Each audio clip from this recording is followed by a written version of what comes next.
Hello friends, ಶನಿವಾರದಲ್ಲಿ ಏನಾಗುತ್ತೆ ಅಂತ ಹೇಳಿ ಒಂದು ಪುಟ್ಟ ವೀಡಿಯೋ ನೋಡೋಣ. ಅದಕ್ಕೂ ಮುಂಚೆ ವೀಡಿಯೋ ಇಷ್ಟ ಆಯಿತು ಅಂದರೆ ಸಬ್ಸ್ಕ್ರೈಬ್ ಮಾಡ್ಕೊಳ್ಳಿ, ಹಾಗೆ ವೀಡಿಯೋಗೊಂದು ತಪ್ಪದೆ ಲೈಕ್ ಕೊಡಿ. ಫ್ರೆಂಡ್ಸ್, ಮೊದಲಿಗೆ ಮೀನಾ ಮಂಜು ಬರ್ಡೇ ಇರುತ್ತೆ ಅಂತ ಹೇಳಿ ದೇವಸ್ಥಾನಕ್ಕೆ ಹೋಗಬೇಕು, ಅಮ್ಮ ಪೂಜೆ ಮಾಡ್ತಾ ಇದ್ದಾರೆ ಅಂತ ಹೇಳಿದಾಗ ಬೇಡಮ್ಮ ಹೋಗಬೇಡ ಅಂತ ಹೇಳ್ತಾರೆ.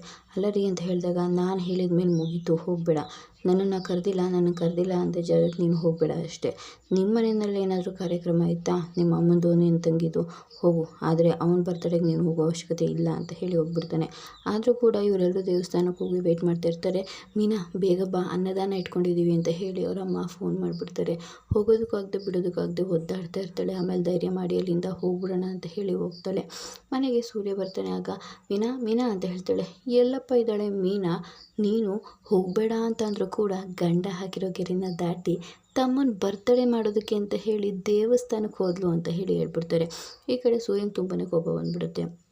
ದೇವಸ್ಥಾನದಲ್ಲಿ ಮಂಜು ಕೂಡ ಅಕ್ಕ ಬರಲ್ಲ ಅಂದರೆ ನಾನು ಇರಲ್ಲ ಅಂತ ಹೇಳಿಲ್ವಾ, ನಾನು ಹೋಗ್ತೀನಿ ಅಂತ ಹೇಳಿ ಹೊರಡ್ತಾ ಇರ್ತಾನೆ.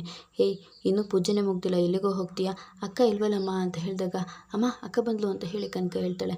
ಇವರಿಗೂ ಕೂಡ ಖುಷಿಯಾಗ್ಬಿಡುತ್ತೆ. ಅಕ್ಕ ಅಂತ ಹೇಳಿದಾಗ ಮಂಜು ಅಂತ ಹೇಳ್ತಾಳೆ.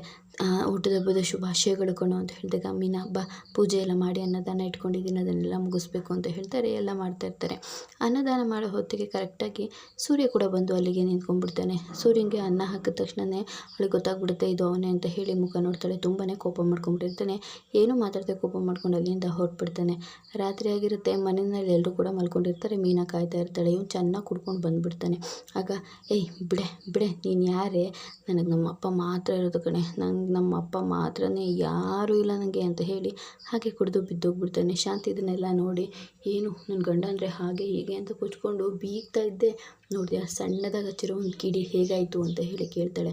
ಅದಾದಮೇಲೆ ಶಾಂತಿ ಕೈ ಹಿಡ್ಕೊಂಡು ಬಂದು ನೀವು ಅತ್ತೆ ಅನ್ನೋ ಒಂದೇ ಒಂದು ಕಾರಣಕ್ಕೆ ಸುಮ್ಮನೆ ಇದ್ದೀನಿ, ಇದನ್ನೇ ಏನಾದರೂ ಹೀಗೆ ಮುಂದುವರಿಸ್ತು ಆಯಿತು ಅಂತ ಅಂದರೆ ನಾನು ಏನು ಮಾಡ್ತೀನಿ ಅನ್ನೋದು ನನಗೆ ಗೊತ್ತಿಲ್ಲ ಅಂತ ಹೇಳಿ ಶಾಂತಿಗೆ ವಾರ್ನಿಂಗ್ ಕೊಟ್ಬಿಡ್ತಾಳೆ. ಶಾಂತಿ ಎದ್ರುಕೊಂಡು ಹಾಗೆ ನಿಂತ್ಕೊಂಡಿರ್ತಾಳೆ. ಇದಿಷ್ಟು ಶನಿವಾರದ ಒಂದು ಪುಟ್ಟ ವಿಡಿಯೋ ಇಷ್ಟ ಆಯಿತು ಅಂದರೆ ಸಬ್ಸ್ಕ್ರೈಬ್ ಮಾಡ್ಕೊಳ್ಳಿ, ಹಾಗೆ ಒಂದು ಲೈಕ್ ಕೊಡಿ ಫ್ರೆಂಡ್ಸ್.